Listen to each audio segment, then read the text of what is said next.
Мисалы сиз доо арыз берип жатканда жөн эле төгүндөсүн, бизге убакыт берсин деп эле доо арыз жазсаңар кандай болот эле? 18 миллионду сурабайчы.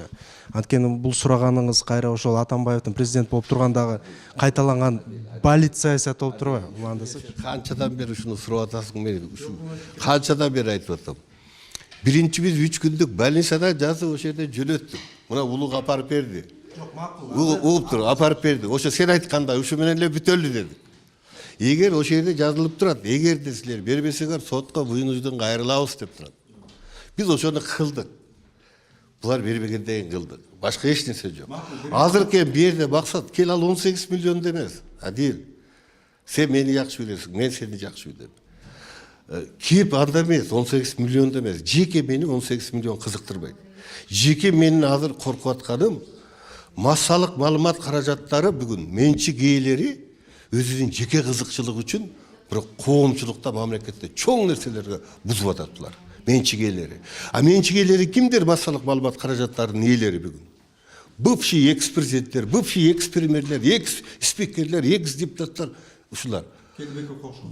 Толтура айтып атпайбы? Баба алып, Саба алып, Жан Төрө, Бан Төрө, Текебаевдики да бар болчу, бардыгы. Ийгелдибековдики да бар.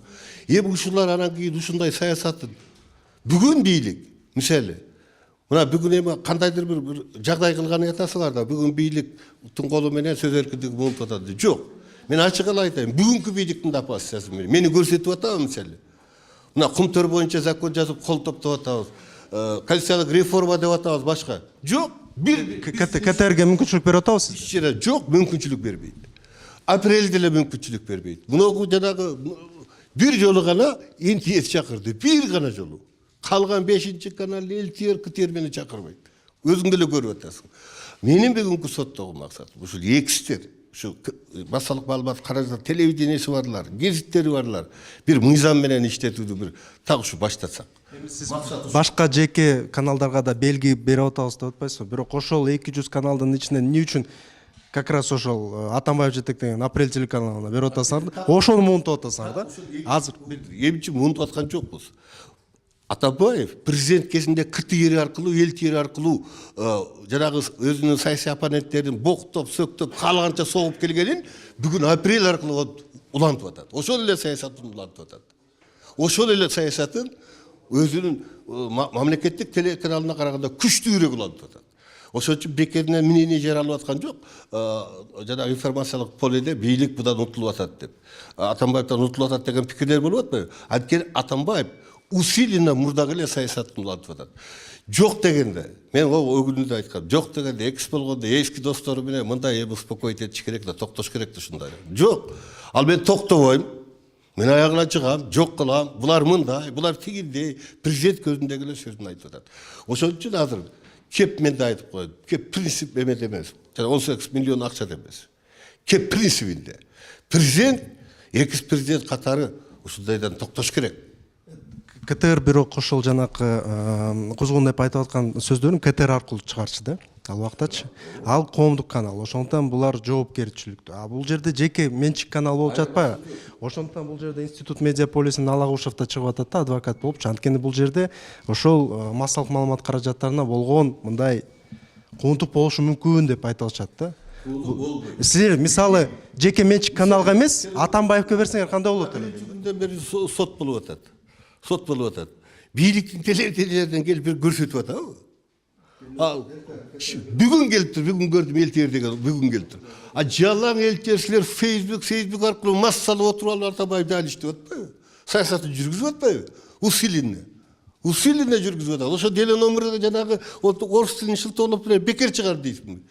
Азимбек ага, сизге карата сөзүн ал тети маегинде берди да. А бирок эмнеге таянып берди? Анткени силер буга чейин курултай өткөрүп, Сооронбай Жээнбеков жакшы иштеп атат, Атамбаев болсо бүт балит иштерди жасап кетиптир. Эми бүт бойдон биз Сооронбай Жээнбековду колдойбуз деп атканда болот. Ошондой эки жактуу болуп атпайсызбы? Кош стандарттуулук болот. Сен ошол жерде катышкансың. Сен ошондо Атамбаевди заказын алып курултай боло элек деле бир тараптуу сен тургансың. Мен сага айткам ошондо. Токтот, Адил, токтот деп мен сага айткам ошондо. Али курултай бүтө элек айтты. Менин докладымда журналисттер жакшы суроо берди Атамбаевге, между прочим. Эч кандай мемеси жок, ошол ким журнал. Ал минтип берди.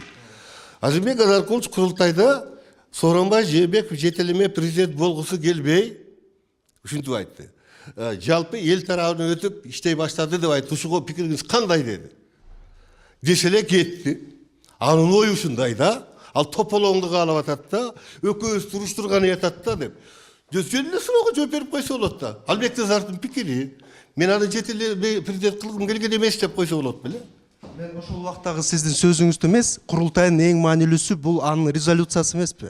Ошол резолюциясында жазылып жатпайбы? Сооронбай Жээнбеков жакшы иштеди, Атамбаев болсо бүт былыктарды азыркыга чейин жасап атат. Курултайда мисалы Атамбаев иш козгосун, камакка алсын, чек арадан чыгара алсын дегенде залда отурган Аширалиев экс спикер сунуш кылып көрсөттү. Аширалиевди сотко берсин анда. Же Каптагаев доклад жасап айтты. Анда Каптагаевди айтсын. Мен Атамбаев боюнча доклад жасаган жокмун да. Мен Жээнбеков боюнча доклад жасадым. Авансам канааттандыралык десин, экинчи курултайда май айында биротула баа берилсин дедим. Анда мен айтпай ал ошол конкреттүү курултайда берген сунушту берген адамдарды айтсын да. Мисалы Аширалиев ордуна туруп айтты. Атамбаевга кылмыш иш козгосун. Курултай чечимине кирсин да. Аширалиев мына. А эми үчүн ал жөнүндө айтпайт, менин милдетишим бар. Атамбаев боюнча докладты эми Каптагаев жасады. Эми сиз өзүңүздү Аширалиевге ошоңдорду теңебей эле коюңуз да. Сиз саясатчысыз да, туурабы? Анан кийин бир жактан сиз Сооронбай Жээнбековду көтөрмөлөп, экинчисин басынтып атканда, бул жерде бийликтин заказы болуп аткан деген ой келет. Авансам дедик. Биз авансам. Анткени бүгүн эми бошоду. Атамбаевдин влияниясынан азыр бошоду. Мен ишенгениме 4 күн болду дедим. Анткени действительно мен ошол курултайга чейин Сооронбай Атамбаевдин таасиринен чыга элек деп эсептеп келген. Аны курултайда айттым. Авансам дегениңиз бул дагы саясий соодалашуунун бир методу болуп калып атпайбы? Азыр эгерде ошол сыяктуу Сооронбай Жээнбеков бизге келсин, биз ал менен сүйлөшкөнгө даярбыз дегендей сыяктуу Курултайдын экинчи этабында баа беребиз. Сооронбайга Атамбаев биз үчүн жок. Бүгүн азыр ушул президентке баа беребиз. Мына мая 2 ай калды.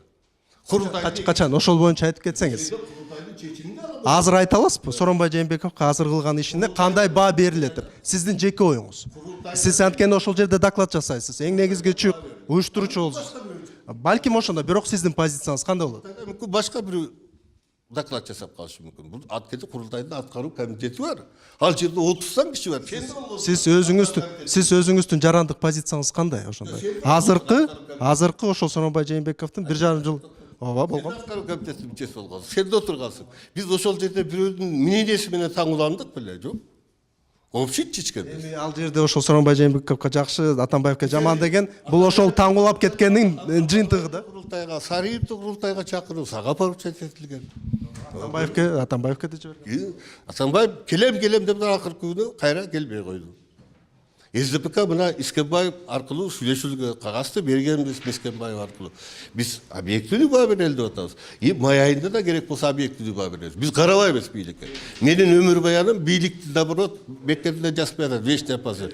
Мен дайыма бийликтин кемчилигин айтып турган саясатчымын. Анткени бардык нерсеге, ушул нерселерге да, ушул акыбалга дагы алып келген бийлик. Биз о КЗРдин ордуна 2005-жылы 2006-жылы кыйынчылык менен отуруп орту түшкөнбүз. Общественный телевидение. Аткарылдыбы? Жок. Анын ордуна бүгүн эми акыры азыр деле чыгарбайт мен азыр көрсөтүп атам. Дале көрсөтпөйт. Бүгүн карасам эми экстердин жеке телевидениелери КТРден күчтөнүп баратат. Каалагандай пачактап атат. Мисалы ошол эле апрель Нур телеканалы. Толтура. Нур бар, Негиз бар, тиги Сатыбалдиевдики бар, Бабановдуки бар. Ооба. Мына менинки бүгүнкү мемем ким кандай? Мен ушуларды дагы бир рамкага салыш керек. Менчигим каалагандай колдоноп, каалаганда аттырам дегенди койдуртуш керек. Бардыгы мына бир мыйзамга. Менчик телеканалдагы, мамлекеттик телеканалдагы, коомдук телеканалдагы массалык маалымат каражаттары жөнүндө законго башыйыш керек. Экинчи жагынан көп олигархтардын каналы өз ар кайсындай позиция билдирсе, бул да демократиянын белгиси да. Ар кайсы Демократия деген мыйзам менен иштеш керек. Это анархия, өзү билемдик. Это мыйзамсыздык. А билесиңби, Кыргызда чем атылган ок баарынан жаман. А сөз атылган октой бир кетет, болду ушу менен тешип өтүп кетет, өлтүрүп кетип калат. Кайрылбайт кайра. ушак айым ушундай. Азбек ага. Бир жолу жайлайт бүттү, кайрылбайт. Атамбаевдин саясатка катышып атканы Апрель телеканалы аркылуу дагы болуп жатат да.